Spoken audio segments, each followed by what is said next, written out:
Hello, and what is up, and welcome everyone here to the Daily Quest number 14. Wow, we've had a big week here for Heroes of the Storm. It has been Sylvanas patch. You can see her there in the bottom corner of the screen. Sylvanas, she's actually, her mouth was just moving. I don't know what she's talking about. She's having a good time.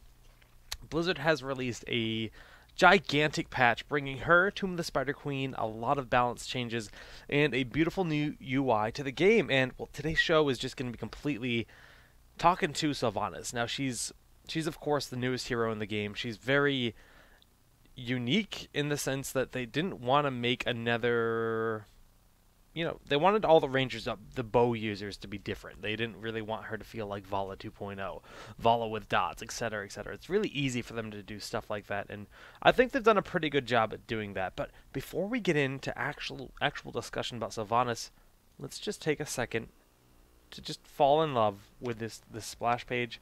Oh my goodness, it's so attractive. Now, if you're watching this in the archives and you're like, ah.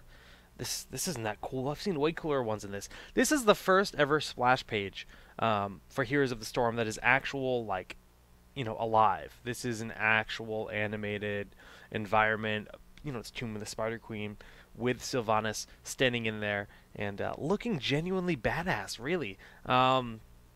Prior to this, we started getting just like splash images, kind of like that, the artwork of Thrall or whomever. That was neat. This is next level, and you can click her belly button. That doesn't do anything, but if you click these candles, you can put them out. So it's just a neat little bit of interactivity that you can do on the splash page for Sylvanas. Now, all right, so let's get into it. Now, so servers went live Tuesday. Today is Thursday. Checking Thursday, March 26th is the date. So the game has been live for 2 days. That means Sylvanas has been on the servers for 2 days. I have played a lot. I have grinded many hours, and I have a strong opinion on Sylvanas at this point in time.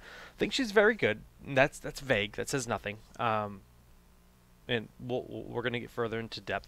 But I'm close to that rank 10. I've played about 30 hours of her, and she feels really good. I think she's probably the best tuned hero at launch that Blizzard has done up to this point in time. We've seen heroes come out that were just way too strong, Thrall, and then we've seen heroes come out that feel solid, maybe a little bit too weak. But she just feels about right. She's incredibly squishy. Her health pool is nothing massive. It's actually rather quite small. Her damage output is high, but her burst not necessarily what you might think that you get out of like a Jaina or something. It's nowhere near that. It's very consistent. When it comes to lane clear, she is possibly the best in the game. The bigger the lane, the more enemies there is, it doesn't actually matter for her. She can just plow through it very efficiently. And there's specific builds that actually excel in lane clear to such a ridiculous capacity that you throw her in the mines and it's laughable how quickly she can just plow through the camps and rotate from camp to camp. I'm going to show you guys a build. We'll actually start with that one that can actually it gives her insane amounts of mobility, and it gives her insane amounts of just mercenary and lane clear. It's kind of disgusting, and that's the fun thing to do. I mean, I've been playing around with all different kinds of styles, and I'd say probably for like an assassin-esque character, I'd say burst is probably where she's the weakest in terms of trying to build her as a burst assassin. She doesn't really fit for that. She's more like Zagara, where her damage is good and consistent, but she's not going to sneak around the corner and just blow you up. It's not what Sylvanas is. It's not what she's about, and I think that's a good thing. So let's just take a look at a potential talent build. This is a build that was actually sent to me by Mr. Dreadnought over at Tempo Storm, and this is a build that I've played around a lot with. It's very fun. It's very good. Allison, yes, capture card is fixed. And this is a pushing build. And actually, you know what? Forget all of this. Forget it all. we're gonna build it as we talk about all the talents. We're gonna run through all the talents first, and then we'll talk about 2 different possible styles that you can do with Sylvanas.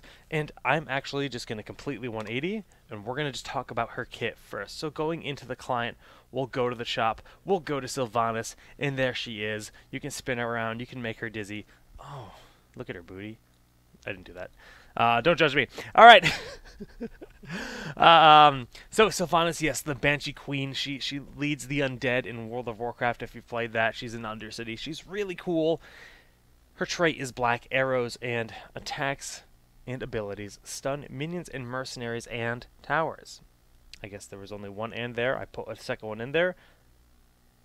It's fine. It's fine. This makes her have incredible amounts of push potential. She can just walk up to a tower and lock it down. She can walk up to a mercenary camp. She can auto-attack one and cast a spell on the second. You can literally just smash her Q, and you can lock down both of the siege giants indefinitely. We'll definitely be hopping into game to just kind of display like ways to do this. She can take bruiser. I mean, she's not the fastest at taking mercenary camps, but in terms of efficiency, she's pretty much unrivaled, except for, you know, like Gaslow. Yeah, sure, he's great. He can put in all kinds of turrets and stuff, but she's very, very good at it.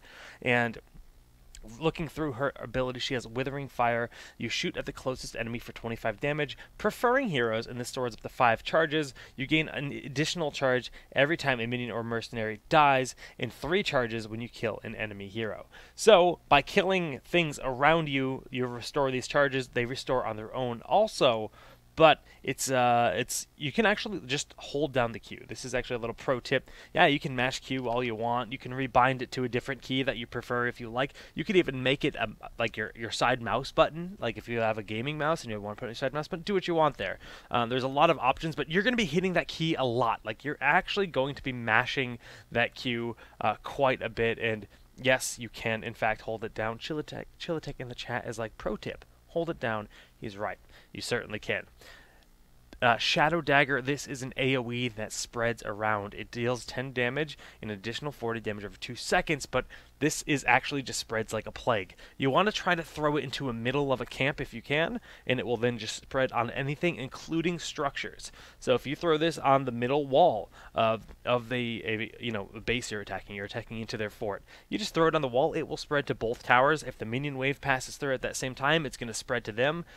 You can throw it on a retreating enemy, and if he happens to walk by his ally that is nearly dead, and it could spread to him and end up picking up the kill on him. So there's a lot of cool things.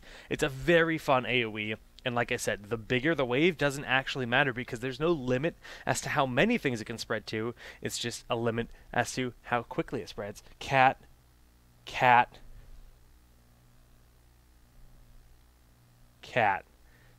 Back to Sylvanas. Haunting Wave, that's her E. You send forth a wave of banshees. This deals damage to all targets, but you hit it again and you teleport to it. So this is her mobility. She can teleport to she can teleport through walls. She can teleport to safety. It takes a bit of time before it actually travels to its target location in the max distance, but you can move while it's going out, so you can use this to try to juke people. Typically you want to throw that to another lane and then try to dodge an ability and juke it, but it also has a vulnerability to it. If a Brightwing sees you cast that wave and she knows you want to go to it, a good Brightwing is going to polymorph you. And guess what? The wave is going to dissipate before you can actually activate your teleport to that wave. Now, we've seen ridiculous things. We've seen the wave be cast the moment you're punted by a Dragonite, and then you're just mashing E. So the second you come out of the stun from the kick on that Dragonite, you teleport an absurd length across the map. It works with hooks as well. So it's very fun. There's definitely some really cool things that can happen with it. But that is her form of mobility. And last but not least, we have her heroic abilities with Wailing Arrow. And Wailing Arrow is actually one of the best parts of her entire kit. It's an AoE silence with a 90-second cooldown, and it silences for 2.5 seconds, dealing a decent amount of damage. But this is something that you shoot out, and it's activatable. You shoot it out, you press R when you want to detonate. So if you just double tap R, or just smash R if you want to, if you're like really freaking out because there's an Illidan in your face, it's going to detonate right in your face. And, well, that's going to stop the Illidan from being able to apply as much aggression. But you can also set up ridiculous combinations. You have an Illidan on your side. He's going to metamorphosis into the enemy team.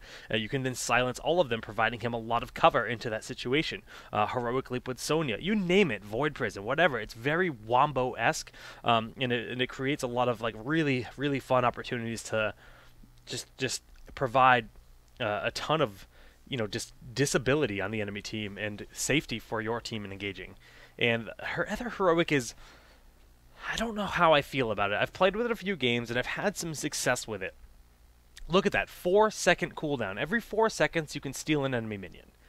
And that's great. It's like a 4-second promote, and it's nice. And if they leave you alone, it does add up. It does. Your waves can get ridiculous. But there's so many, especially in the current meta, since Sylvanas just came out, everybody's playing Sylvanas. You just have this massive wave, and she just walks up and she casts her W on it, and it just spreads throughout the entire wave. And oh, they're all gone. They're dead now. Great. But at level 20, you can upgrade it so that you can actually steal mercenaries. And stealing catapults when you're behind in a map like Garden of Terror, or stealing mercenaries in general, can be very good. But overall, possession feels a bit lackluster, I suppose, especially compared to the impact that Wailing Arrow can have in a fight. So we're just going to hop into the try just to like show off these abilities really, really quickly, and then we'll dive more into the build, because there's no replays we're really going to be analyzing today. It's strictly theory crafting discussion on builds and different styles and why they work. Now, looking at Sylvanas, this is her model. She can do cool things. You can dance where she wiggles in the sky. Oh, yeah.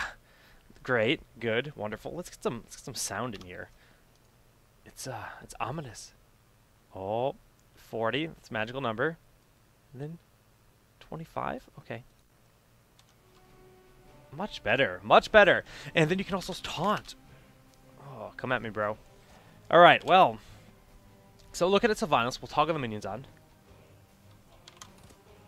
Sounds on, that's usually helpful too. She, this is her E. So you send that big wave forward, teleport to it. You can go very, very far. Run all the way over here, boom, back. I mean, it's a lot of fun. So you're retreating from the Arthas, boom, just want to get that last hit, back behind your wall. It's incredibly satisfying when you can make big plays, and if you pick up things like Envenom, it's a lot of fun also. There's a lot of builds that are kind of reliant on that E in terms of like replenishing your ammunition and becoming incredibly aggressive with it. So you would cast as many as possible and then flip to the other side of them.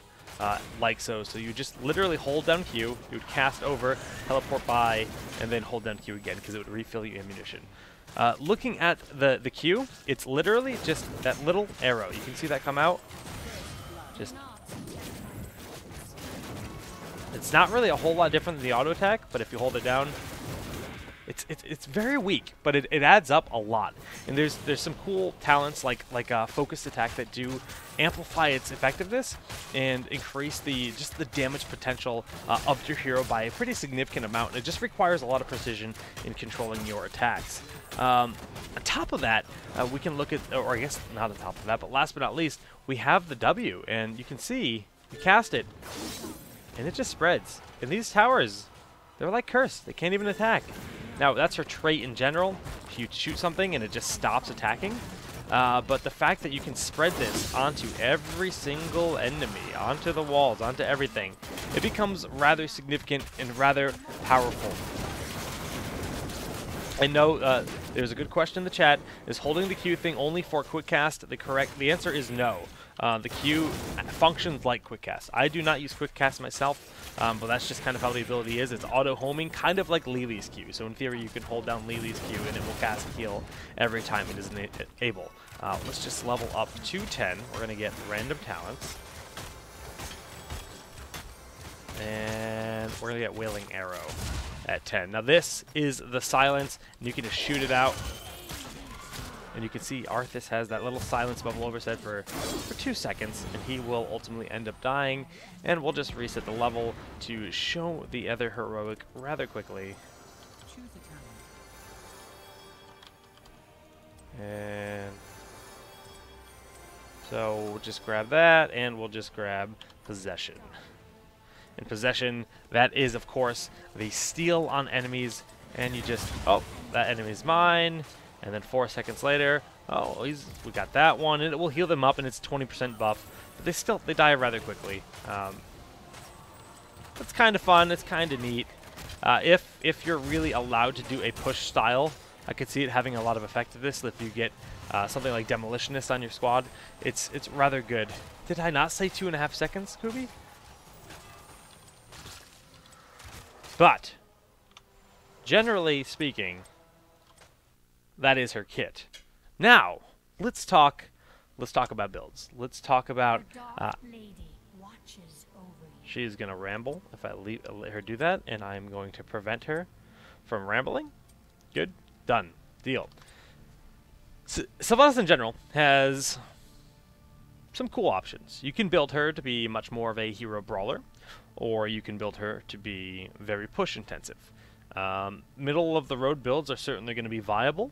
I'm very curious to see what competitive players are doing. I played against K1 Pro last night.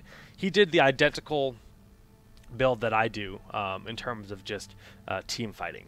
And let's just take a look at the talents now and just kind of run through all of them. Now, again, she is considered a specialist. You have to keep that in mind. Sylvanas is, in fact, you know, they call her sneaky evil. They call her an assassin specialist. She's kind of in a weird place where they're like, we don't know if she's an assassin, but her trait makes her so much of a specialist because of the lockdown that she gets and her ability to just go in the jungle, push, and do all that sort of thing. And typically specialists have a very pushing kind of vibe to them. So looking at Sylvanas with the wind, this is a 25% increased reach on her Q. This is a very common talent to see in most Sylvanas builds right now. This is very good. In most scenarios, you're probably going to end up getting this. This is, especially for just team fighting in general, the Q has a pretty short range by default. This increases the search radius, and remember, it prioritizes heroes. So that increases just 25% more range on that to hit the enemy heroes more frequently. Additionally, she has Lost Soul that reduces the cooldown of the Shadow Dagger. This is also another really good talent. If you're playing quick match and you don't have a lot of healers, this is something you're going to consider getting, and you're going to want to pair it with Life Drain at level 7 because that's 2 seconds less cooldown. And this healing that you get every time it ticks on enemies, if you hit a big wave of enemies, that's significant, the amount of self-heal you get. So definitely for solo queue, that's a very fun thing to pick up. In terms of competitive, this might have its place. The Life Drain probably not as much, but time will tell. Barbed Shot. This is a talent that I get on a map where I know I'm going to be pushing a lot. Like if I know I can just push in, like I will always get this talent on Haunted Mines, for example, because I know I'm going to be in those mines. I want to blow up those mines as fast as possible. In other situations where, I mean, I might not get this if it's going to be more of a team fight map like Sky Temple where I know I'm fighting over those temples. I'm not going to get that. I'm going to go with the wind or potentially Lost Soul. But this is really, I mean, 200% damage. It makes you better at getting those merc camps. It makes you better at pushing in general. And Corruption is just your basic attacks, destroy ammunition. We've seen, there's already been videos up on Reddit using this ability. She can just power through the ammunition of towers at a disgusting rate. If you did want to go a style that incorporated possession, you would probably go with Corruption to just improve your ability to push in. It's really fun, but the fact that you can lock down towers already, I don't know that it's really a necessity because you prevent the towers from shooting. So that's why I don't get Corruption myself. Well, looking at 4... that's where you see Paralysis as being an option that increases the duration of the Black Arrow. So that's, of course, the lockdown on any minion mercenary or structure. That you have the Overflowing Quiver whenever you would gain a Withering Fire charge. So that's anytime a minion, mercenary, or hero dies and your charges are already filled out, so you haven't been pressing Q, it will automatically shoot one. I find myself spamming Q all the time, and I never have full Q charges, so I'm not a fan of this talent. It might have some potential that I'm overlooking, but personally, I don't see a lot of value in that. I thoroughly enjoy Ranger's Ambush, and like I said, I like to hold down that Q button. I like to spam that Q as much as I can, and this refills my charges. So when I want to get really aggressive, I pick up With the Wind, level 1, and I pick up Ranger's Ambush at level 4, and this allows me to just hit those Qs so very frequently. And we'll talk about the synergies at level 7 that can happen with that. Now, Envenom is really good if you have a composition where you just need a little bit more burst. If you have a composition that's very much pick heavy, Envenom is definitely a great option, especially if they're short on the healing side on their team. So never count Envenom out. It's a generic talent that is it's pretty much always an option no matter what hero you're playing on. If they have Envenom, it's always worth considering. But I want to keep Sylvanas Flare. I want it to be as Sylvanas-y as I can and new and fun. And Ranger's Ambush is definitely a great option. Now again, this is the team fighting. This is the... I should even put that on the screen. Just mark it down for you guys. Team fight build. Not push. See? Look at that. Look at that production. Oh. Oh, yes. That was too small. Alright, well, you guys get it.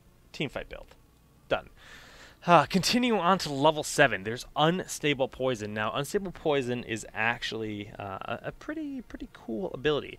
When minions and mercenaries die under the effects of Black Arrow, so if they're affected by Black Arrow and they die, it will deal 75 damage to nearby enemies and minions. Now, you pair this with something like Barb Shot. That's going to be more like our push build, because it's actually kind of ridiculous that when you go into the mines and you kill one, maybe two of the skeletons in the packs, and they blow up and everything else around them dies. They just do a lot of damage. Same thing with the waves. You whittle them down a little bit, and then you cast your W, and one or two of them die, and it just becomes actually ridiculous at how quickly you can push. So that will be in our push style, which we'll get to. But looking at Life Drain as another option, we talked about Life Drain. You can pair that with Lost Soul. If your team is low on heals and you need additional sustainability to stay in lane and just keep pushing, or just like stay in lane in general and just stay alive, the healing you get from this is ridiculous. But if we're trying to maximize our ability to fight the enemy team, we want to be a hero fighter, like as much as possible. Well, that's when follow through becomes kind of ridiculous. And after using an ability, your next basic attack deals an additional 25% damage. Well, considering you get 5 charges on your Q, it refills rather quickly, and it's an instant cast ability where you just flick Q. You can Q, auto attack, Q, auto attack, Q, auto attack, Q, auto attack. And the damage adds up significantly. This just makes her have a lot more just sustained focus, and it's a little bit harder to execute than something like just walking in with Vala and just like unloading all your abilities and backing out. And even if you're just like kind of mashing Q and attacking, it's gonna be like a good amount of damage too. It might not be like perfect, exactly perfect and exactly maximizing your damage output. It's still very good. And looking at her other talents, there's Mercenary Lord, of course, generic talent, leaning towards that push style. If you did want to go for this maximum, just like, I'm going to push and get these maximum waves, yeah, you could do that. We could even create a build right now with that. And then, of course, Shade Form. This makes her just a little bit more safe. It gives you stealth for 3 seconds. Activating the teleport does not break the stealth. So when you hit E, you go invisible for 3 seconds while your wave goes out. This gives you that safety buffer, preparing for your, in theory, escape with the Haunting Wave.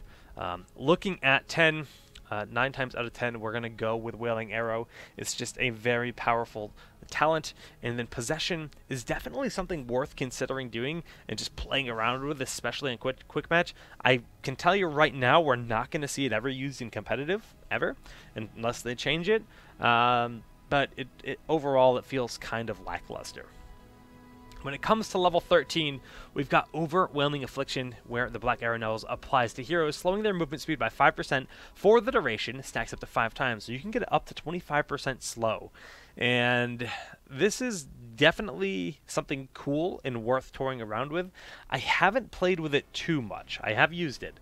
I find that it is quite nice, and it allows Sylvanas to be very kitey. Considering her Q does pop out, very, it's instant cast, and you don't have to be facing the target. Auto homes. This allows you to kind of kite around your enemies and just kind of cue those charges and then hit E to refill and then just keep doing it. It just gives you that kiting capability, which is very fun, because if you can maintain a 25% slow on an enemy, that's actually rather ridiculous. It just takes a little while to get there, but it makes her incredibly formidable as a 1v1 hero. But I personally really enjoy Evasive Fire, because that's just straight up 2 seconds of 10% movement speed anytime you hit an enemy with a Q, and this stacks up to 30%.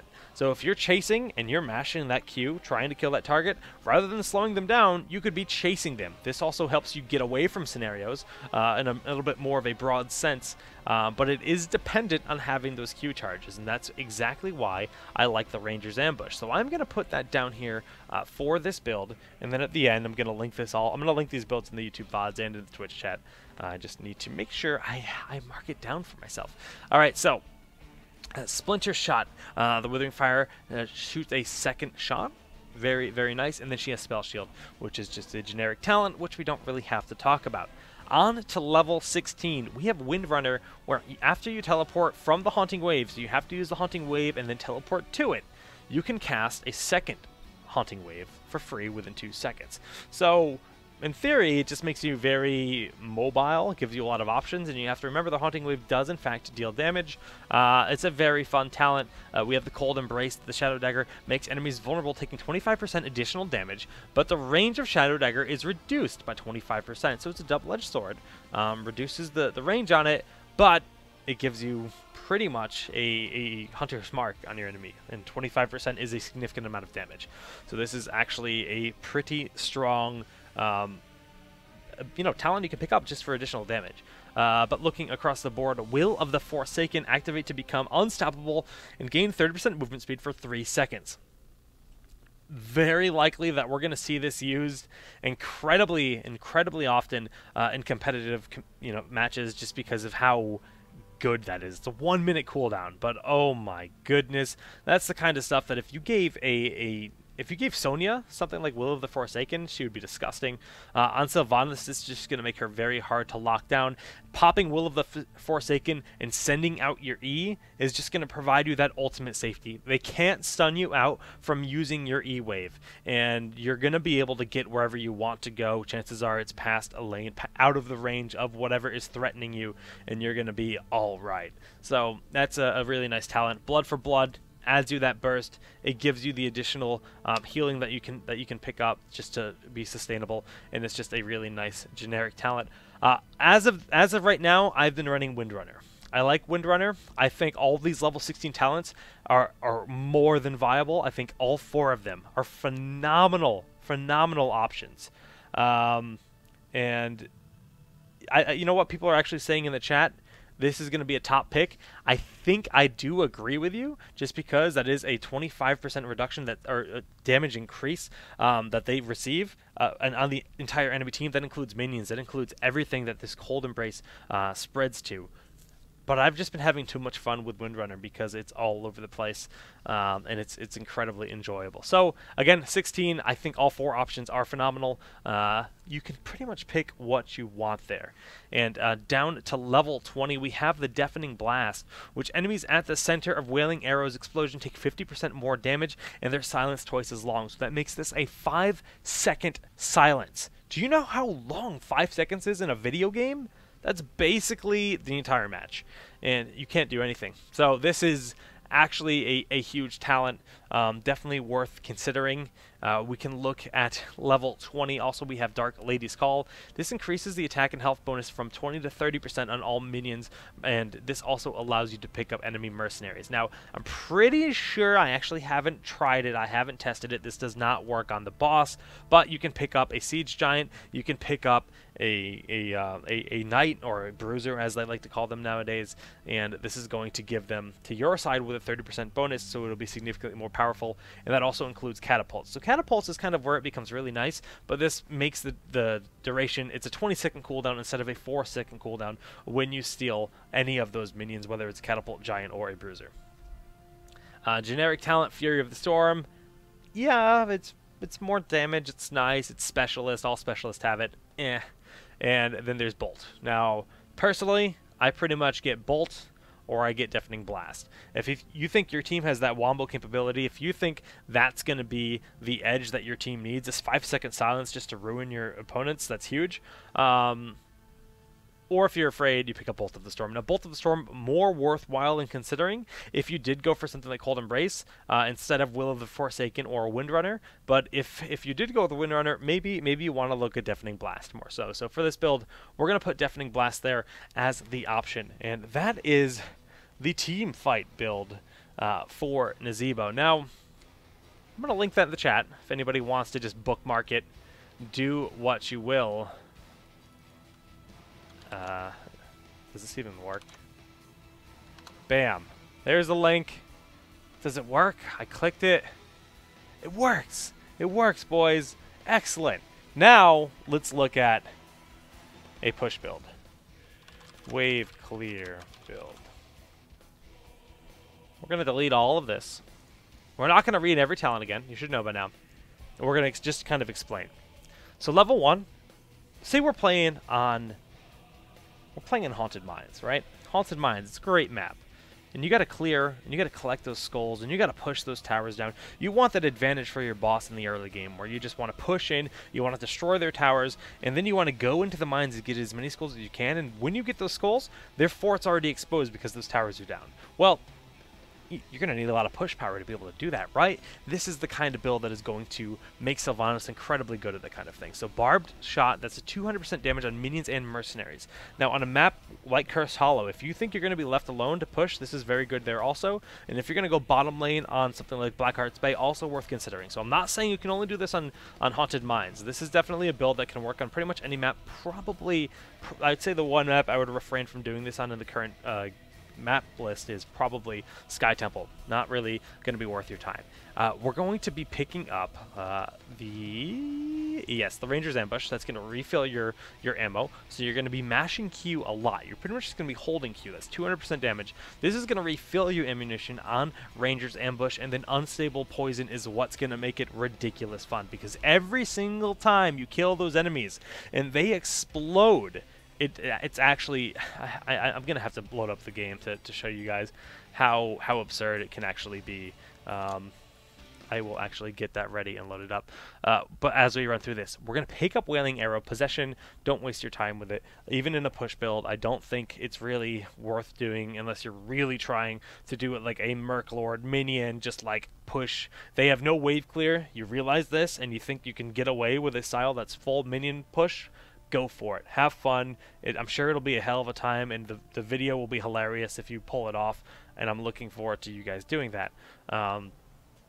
But as it stands, I think Wailing Arrow is going to be the way to go every single time. When we get to level 13, you're going to go with Splinter Shot. Splinter Shot gives you a second target, so more targets are getting hit by that Q, which you're going to be refilling as much as you can with the E. When we get to level 16, this is when you want to go with Cold Embrace for sure. Cold Embrace is just going to increase the damage received by everything, and things are just going to blow up at a absolutely ridiculous rate. And I actually like to pick up Fury of the Storm with this. Bolt is often needed just because I don't have the escape. Fury is fun to do if you think you can get away with it. So that is another a very, very fun push style, and I'm going to convey or just show you guys exactly how ridiculous this build can end up, and that should be the correct link. I'm just confirming. Yes, that did in fact work. Good. Technology, great, all working. Let's just switch over to the client and show you guys exactly what it looks like when you run that build. So we'll just go to level 16.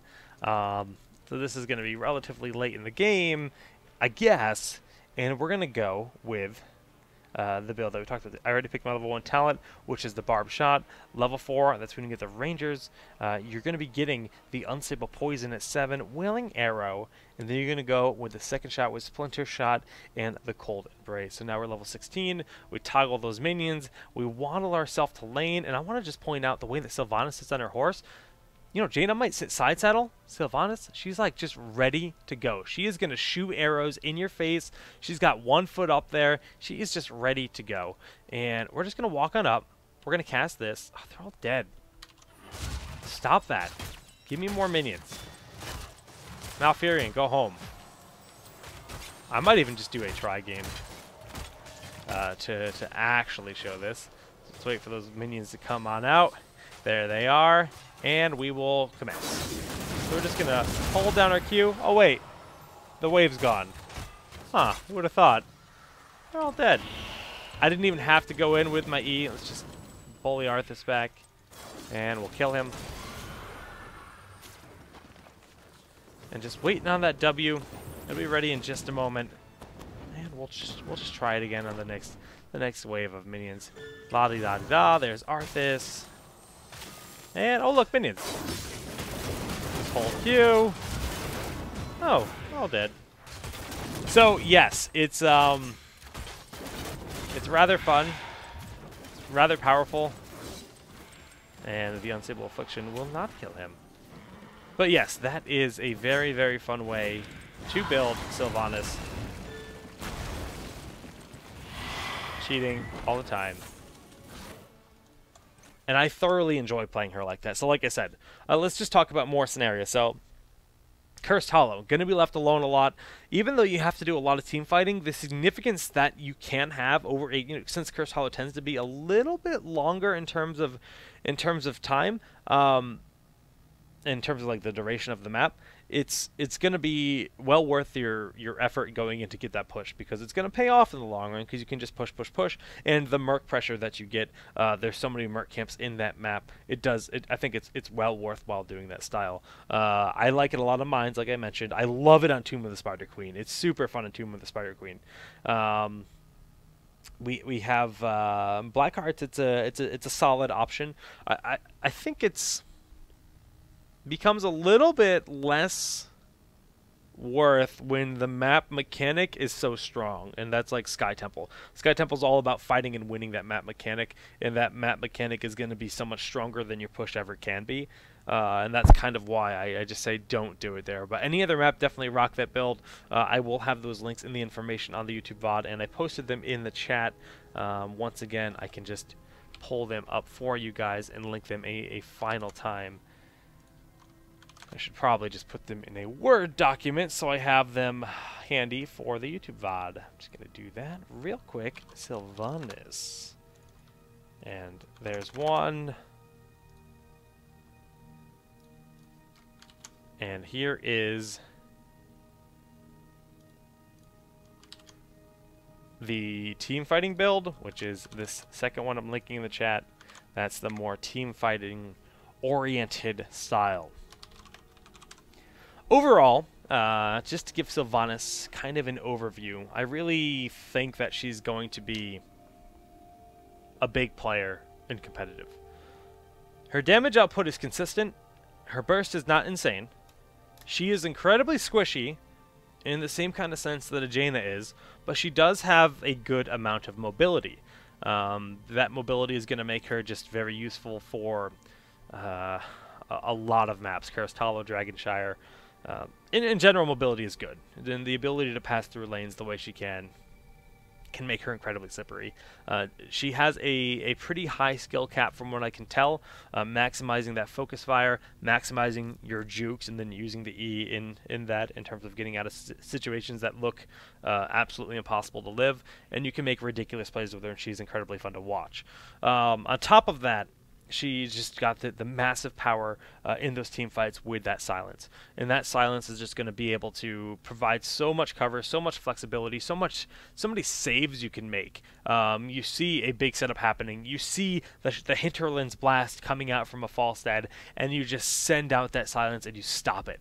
It feels really good when you do that kind of stuff too. It only puts it on a 10-second cooldown, but that can change a fight so much. The same thing goes for you see Jugs on Lily. You can just stop it. Ravenous Spirit. No, don't do that. Or you can hit an entire group of enemies and do a Wombo-esque style that just is going to ruin the enemy teams.